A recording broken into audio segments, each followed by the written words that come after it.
The timing of this, Mike, very interesting. What do you make of it?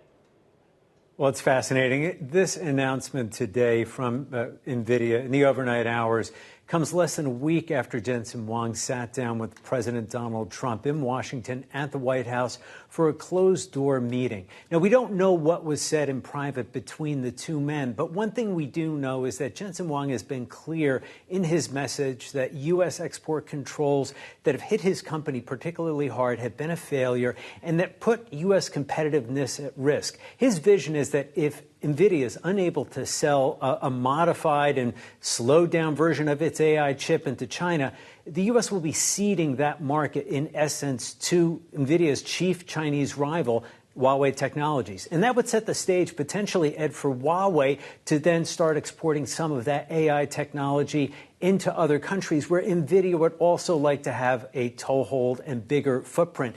For Jensen Huang, he really wants the global rollout of AI to be defined by what he calls the American stack of technology rather than the Chinese one, Ed. I think we need to talk about Nvidia's business here as well, right? This is the H20 chip. And when they stopped shipping the H20 to China, we were able to quantify the impact, at least to the top line of Nvidia's business. What do we know will happen in the second half of this year in terms of sales and what business they can claw back?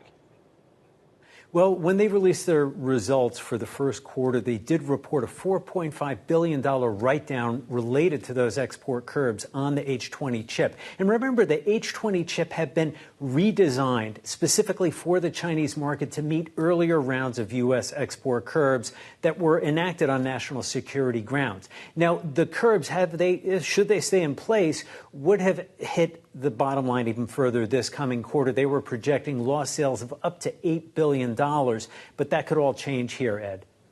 There's the trade and business case, and then there's the politics. This was Treasury Secretary Scott Bessent speaking on Bloomberg Television earlier today. You might say that that was a negotiating chip that we used in Geneva and in London. It was all part of a mosaic. They had things we wanted, we had things they wanted, and we're in a very good place. I expect to meet my Chinese counterpart, the vice premier, in the next few weeks. Was this a bargaining chip, literally, that played into trade talks between the U.S. and China?